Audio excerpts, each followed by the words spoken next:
बिस्मिल्लाहिर्रहमानिर्रहीम। अस्सलाम वालेकुम नाज़रीन, आपका मेज़बान अली हुसैन जी। बिलाखिर इमरान खान साहब की मुलाकात हुई अडियाला जेल में, लेकिन ईद वाले दिन मुलाकात नहीं करवाई गई, ना उनकी फैमिली की, ना उनके वकला की, ना ही कोई सियासी रफ़ाका जो इमरान खान साहब के साथ मिलना चाहते हैं उनकी। लेकिन ईद के बाद इमरान खान साहब की मुलाकात करवाई गई। बैरिस्टर सैफ मिले और अली अमीन गंडापुर पूरे प्रोटोकॉल के साथ अडियाला जेल जा पहुंचे। अच्छा, मज़े की बात यह है कि अली अमीन गंडापुर नहीं मिले। पहले मुलाकात करवाई गई बैरिस्टर सैफ की, जो मशीर हैं अली अमीन गंडापुर की काबीना के, और अली अमीन गंडापुर जो चीफ मिनिस्टर हैं KPK के, उनको कहा गया कि आप इंतजार फरमाएं, अंदर बड़ी अहम मीटिंग चल रही है, और वो मीटिंग है बैरिस्टर सैफ और इमरान खान की 101 मुलाकात। उसके बाद फिर अली अमीन गंडापुर की मुलाकात कराई गई। अब आप अंदाजा लगा लें कि काबीना का जो मशीर है वो बहुत से बहुत तकड़ा निकला, यानी कि बैरिस्टर सैफ के बारे में पहले भी ये सस्पेक्शंस हैं, शकूक शुबहात हैं कि ये किन का नुमाइंदा है, किन का मतलब के आगे करता धरता है, कि इसकी बात जो है वो पहले मानी जाती है और जो बॉस है उसकी बात एंड पे मानी जाती है। इस सारी मुलाकात का हवाला आपके सामने रखते हैं। फिर एक ताकतवर का माउथ पीस चैनल, उसने एक फेक न्यूज फैलाई, जिस हवाले से फिर पाकिस्तान तहरीक इंसाफ ने उसकी नफी की, तरदीद की। मैं सबसे पहले तो चाहूंगा कि इमरान खान साहब ने जो मैसेज कौम के लिए दिया है वो आप सुने। इमरान खान साहब ने कहा है कि मेरी तरफ से तमाम अहले वतन को गुज़श्ता ईद मुबारक। जाहिर है क्योंकि ईद के ऊपर उनकी बात नहीं हुई तो वो ईद मुबारक डायरेक्टली नहीं कह पाए, कौम को तो गुज़श्ता ही कहनी पड़ी उनको। आगे सुने। मेरा अल्लाह की जात पर कामिल यकीन है, मुकम्मल यकीन। जुल्मत का कोई भी हरबा मुझे तोड़ नहीं सकता, मुझे कमजोर नहीं कर सकता। इस मुल्क पर छाए अंधेरे बहुत जल्द इख्तिताम पजीर होंगे और हमारी जदोजहद रंग लाएगी। मुझे अल्लाह पर पूरा भरोसा है, यकीन है कि मैं सुरखरू होकर आऊंगा। एक बार फिर इमरान खान साहब ने कहा है कि मैं इंशाल्लाह वापस आऊंगा और अगली ईद इंशाल्लाह आपके साथ, कौम के साथ करूंगा। मैं अपनी जात के लिए कुछ नहीं कर रहा, जो कुछ कर रहा हूं सिर्फ अपनी कौम की फलाह के लिए, और अल्लाह के सिवा किसी का कोई खौफ नहीं है। मैंने पहले किसी के सामने ना झुका हूं और ना आइंदा किसी सूरत में झुकूंगा। ये उन लोगों को पैगाम है जो ताकत के नशे में चूर, जो इमरान खान के ऊपर केसेस बना चुके हैं और जो समझ रहे हैं कि इमरान खान साहब को हम तोड़ लेंगे। ऐसा नहीं है। मैंने अपने नजरिए पे कायम हूं और समझौता नहीं करना है, और कौम की जंग जो है वो आखिरी दम तक लड़ता रहूंगा। अर्दली हुकूमत मुकम्मल कोशिश कर रही है कि मुझे कैद में रखा जाए, क्योंकि इनको अपने इख्तिदार की फिक्र है और ये जानते हैं, ये चाहते हैं कि जिस दिन जेल से मैं रिहा हो जाऊंगा, बाहर आऊंगा, तो इनकी जाली इख्तिदार जो है वो जमीन बोस हो जाएगा। इसलिए ये मुसलसल मुझे तोड़ने के लिए अपने हरबे इस्तेमाल करते हुए नजर आते हैं। मेरी सियासी मुलाकात भी नहीं करवाई गई क्योंकि इनको ये खौफ है कि सियासी मुलाकात के बाद इमरान खान और उनके जो रफाका हैं सियासी, जिसमें ग्रैंड अलायंस है, ये लोग कोई अपना नया लाया अमल पेश कर देंगे और इनकी कुर्सियां जो हैं वो लरस जाएंगी, कांप जाएंगी और ये घर जाते हुए नजर आएंगे। इसके बाद मेरे बच्चों से 7 माह में सिर्फ 2 बार बात करवाई गई और इस बार भी नहीं करवाई गई अब, और ईद के ऊपर भी मेरे बच्चों से बात नहीं हुई है। मगर मैं परेशान नहीं हूं, किसी हालत में भी मुझे किताबें नहीं दी जा रही हैं, और ये अर्दली हुकूमत जो मर्जी कर ले, झुकूंगा नहीं। मेरे जाती मौलज डॉक्टर फैसल की 12 दरख्वास्त के बावजूद मुआयने की इजाजत नहीं दी जा रही।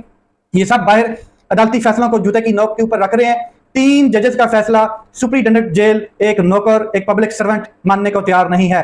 ये अदलिया की वक़्त रह गई है। 26वीं आईनी तरमीम के बाद अदालतों पर कब्जा हो चुका है और इन्हें पूछने वाला कोई नहीं है। इमरान खान साहब का स्ट्रेट फॉरवर्ड मैसेज, सीधा डायरेक्ट ताकतवर के लिए, अर्दली हुकूमत के लिए और तमाम उन लोगों के लिए जो समझ रहे हैं कि इमरान खान साहब टूट गया है। स्पेकुलेशंस, रूमर्स फैलाए जा रहे हैं और सोशल मीडिया पे या फिर मेन स्ट्रीम मीडिया पे जो माउथ पीस ताकतवर के बैठे हैं वो अपना ड्रामा चला रहे हैं। मैं आपको आगे क्लियर कर देता हूं कि जो अली अमीन गंडापुर की मुलाकात हुई है इमरान खान साहब से, अली अमीन गंडापुर साहब ने अभी तक सियासी कमेटी के सामने इमरान खान साहब की गुफ्तगू नहीं रखी है। जब वो सियासी गुफ्तगू रखेंगे तो एक इलामिया जारी होगा, वो भी आपके सामने आएगा।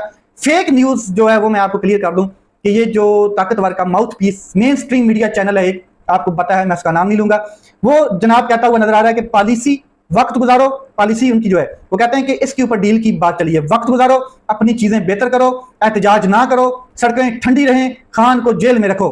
इसके ऊपर तो ये जो एक फेक न्यूज फैलाई गई कि 2.5 घंटे का एक जो मुलाकात करवाई गई, चाहे वो बैरिस्टर सैफ की है, चाहे अली अमीन गंडापुर की है, उसका क्रक्स निकाला गया है इस ताकतवर न्यूज चैनल की जानिब से कि स्टैब्लिशमेंट से मुज़ाकरात का दावा किया गया है और स्टैब्लिशमेंट ने उनको ये कहा है कि आप जो है वो इदारों के खिलाफ जो टकराव की पॉलिसी है उससे पीछे हट जाएं, नजरसानी करें।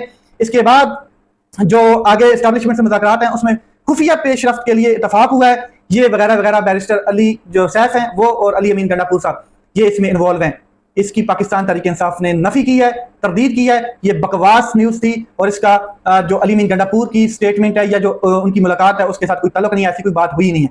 और रही बात कि इमरान खान साहब की और अली अमीन गड्डापुर और बैरिस्टर साहब की गुफ्तगू में क्या हुआ है, ये इलामिया जारी किया जाएगा आने वाले दिनों में, आपको अंदाजा हो जाएगा। पाकिस्तान तहरीक इंसाफ बिल्कुल डट कर खड़ी है, और जो मेन चीज़ है वो मैं आपको क्लियर कर दूं कि ताकतवर अपनी आखिरी कोशिश करता हुआ नजर आ रहा है कि किसी तरीके से इमरान खान साहब के जो फॉलोअर्स हैं, जो यूथ है, खास करके ओवरसीज लोग, उनके साथ इंटरेक्शन की जाए, उनके साथ मामला सीधे किए जाएं, ताकि जो एक बयानिया, एक प्रेशर ओवरसीज बना रहे हैं हमारे खिलाफ, ताकतवर के खिलाफ, इस अर्दली हुकूमत के खिलाफ, इस स्टेट के खिलाफ, ये जो हमें जुल्लू फेरा है इसके खिलाफ, किसी तरीके से ये चीजें हल हो जाएं और मुस्तकबिल में जो पाकिस्तान है इसके अंदर सियासी स्टेबिलिटी आ सके, माशी स्टेबिलिटी आ सके। तो एक ताकतवर शख्स का नुमाइंदा जिसका नाम मैं आपके सामने नहीं रखता हूं, वो ताकतवर शख्स ओवरसीज पाकिस्तानियों के वफद से मिला, इंटरेक्शन की, और उसने कहा कि हमें सियासी इस्तेकाम चाहिए, हम चाहते हैं कि हम सियासी इस्तेकाम की तरफ जाएं, तो आगे बढ़ने का तरीकाकार बताया जाए। तो ओवरसीज पाकिस्तानी वो तो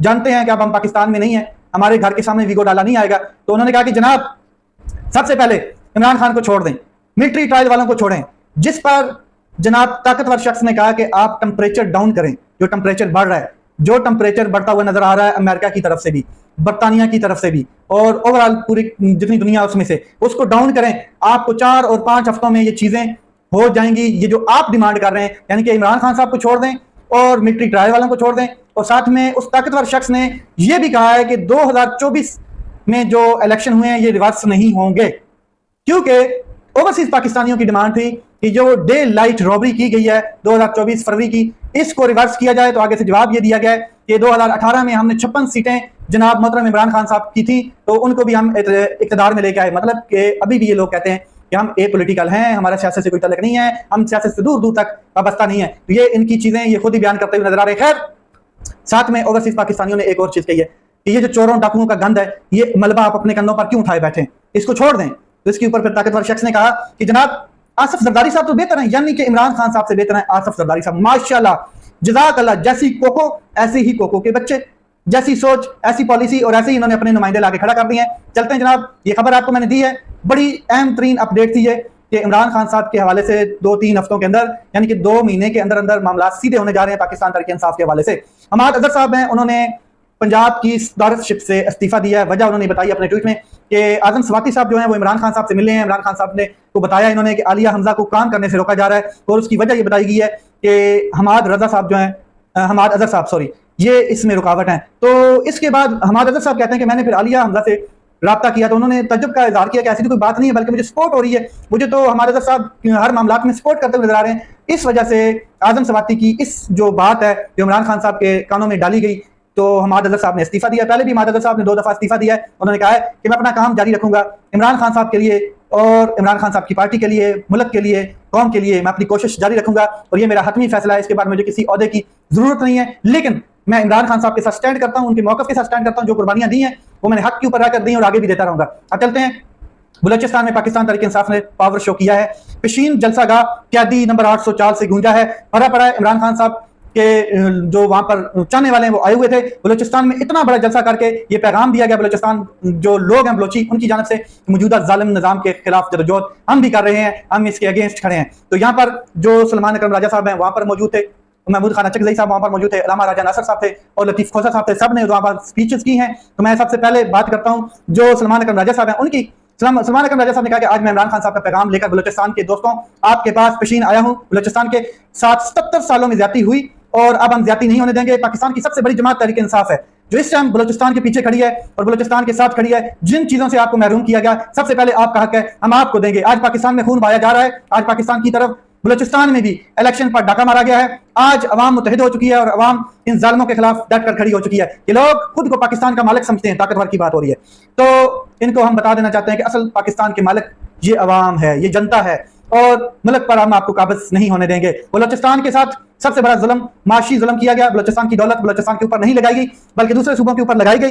ये सलमान अकरम राजा साहब ने क्लियर कट मौक़िफ़ अपनाया है और उन्होंने कहा है कि ये जो मादनियात हैं बलोचिस्तान की, रिकॉर्डिक्स के खजाने, ये सारे ताकतवर ने हजम किए हैं। अब पाकिस्तान तहरीक इंसाफ बलोचिस्तान के हकूक़ के लिए लड़ेगी। इसके आगे चलते हैं। पाकिस्तान तब सच्चाई की जानब बढ़ेगा जब बलोचिस्तान की सच्चाई को तस्लीम किया जाएगा। यही महारानी बलोच कहती नजर आ रही हैं। यही अख्तर महंगल साहब धरना देकर बैठे हैं 6-7 दिन से और यही बात करते नजर आ रहे हैं और अपनी माओ और बहनियों बेटियों की गिरफ्तारी के लिए वो बैठे हैं, धरना देकर बैठे हैं। उस धरने में जब पाकिस्तान तहरीक इंसाफ का डेलीगेशन गया तो फिर खंदकें खोद दी गई, कंटेनरिस्तान बना दिया गया और वहां पर इनको इंटर नहीं होने दिया गया। तो आज महरंग बलोच जो है वो स्टैंड करती हैं अमन के लिए और उनको नामजद भी किया गया है फॉर पीस नोबेल प्राइज के लिए। तो आप अंदाजा लगा लें, ताकतवर परेशान है कि महरंग बलोच को कैसे मतलब कि अमन का अवार्ड मिल सकता है, नामजद किया जा सकता है। ये इनको और कैद रखना चाहते हैं, जितना ये कैद रखेंगे उनको मिल जाएगा, अवार्ड मिल जाएगा, ये गारंटी से मिल जाएगा। आगे सलमान अकरम राजा साहब ने कहा है कि सिर्फ पाकिस्तान तहरीक इंसाफ जो है वो चारों सूबों की जमात है, सिर्फ जीटी डॉट की 4 डिवीजन से वोट लेकर पाकिस्तान का वज़ीर आज़म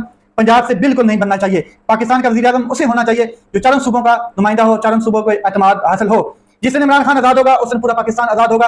और सिर्फ इमरान खान आज़ाद नहीं होगा बल्कि इमरान खान अवाम के हकूक के लिए जेल में बंद और सख्त मुश्किलें काट रहा है, तो फिर पूरा पाकिस्तान आज़ाद होगा। इसके बाद उन्होंने कहा है कि ये बहुत जल्द हम एक बड़ी मूवमेंट का ऐलान करने जा रहे हैं, बलोचिस्तान हमारे साथ खड़ा होगा इंशाल्लाह। आगे अहमद रजा साहब जो है वो भी वहां पर मौजूद थे। उन्होंने कहा कि एस्टैब्लिशमेंट ने फार्म 47 की जो हुकूमत मसलत की है ये बदबख्त हुकूमत है, ये नाम नहार मुसलमान है, फलस्तीन में कत्लेआम हुआ, किबला अव्वल लहू-लुहान हुआ, लेकिन ये फार्म 47 वालों ने एक मरतबा भी आवाज बुलंद नहीं की। महमूद खान चकज़ई साहब बड़ी तपे हुए थे, उन्होंने कहा कि सबसे बड़ी अवामी पाकिस्तान तहरीक इंसाफ पार्टी है, लेकिन फिर भी इमरान खान साहब जेल में है। सलमान अकरम राजा लतीफ खोजा साहब वहां पर मौजूद है। मैं इनसे माफी मांगना चाहता हूं, लेकिन मैं ये कहना चाहता हूं कि ऐसा ना हो कि मैं मजबूर होकर ऐलान कर दूं कि इमरान खान साहब की रिहाई तक मैं इमरान खान का नायब हूं। आप समझ रहे हैं ना बात, तो मैं फिर इसको आगे लेकर चलूं। महमूद खान चकज़ई साहब जो है तहरीक तहफ़्फ़ुज़ आइन के जो है वो सरबराह हैं और वो डटे हुए हैं। वो कहते हैं कि ये जो गंदगी ये निज़ाम की है ना, इसको हम बर्दाश्त नहीं करेंगे। तो साहबजादा हामिद रज़ा साहब का चैलेंज, उन्होंने कहा कि आइंदा इलेक्शन अगर डंडे के दौर पर छीनने की कोशिश की गई तो फिर हम डंडा देकर इलेक्शन वापस लेंगे। हमने 8 फरवरी का इलेक्शन आइन की खदूद में रहकर लड़ा, लेकिन पैसे और डंडे के जोर पर इलेक्शन छीन लिया गया। अब आगे चलते हैं जी। तो अल्लामा राजा नासर साहब ने बड़ी सख्त गुफ्तगू की है। उन्होंने कहा कि पहले पाकिस्तान तोड़ा गया, बाकी मानदा पाकिस्तान में आइन बनाया गया जिस पर अमल दरामद की बजाय मार्शल लॉ लगाया गया। मार्शल लॉ लगाने के बाद सजा कानून में मुद्दत जो है वो मौत है, लेकिन ज़िया के मार्शल लॉ को लीगल करार दे दिया गया। पाकिस्तान क्यों टूटा? पाकिस्तान इसलिए टूटा कि अवाम का मैंडेट चोरी किया गया और ये हकीकत है, अवाम का मैंडेट चोरी किया गया था। आज आप महमूद रहमान कमीशन की रिपोर्ट पढ़ सकते हैं और ये इमरान खान साहब पूरी कौम के अंदर शऊर पैदा कर चुके हैं। आज फिर इमरान खान साहब से डेलीगेशन मिलने गया, जुमेरात है, क्या कौन लोग हैं वापस आएंगे, इमरान खान साहब का मैसेज आएगा, कल आपके साथ शेयर किया जाएगा। अपना ख्याल रखें, अपने भाई के चैनल का ख्याल रखें। पाकिस्तान जिंदाबाद।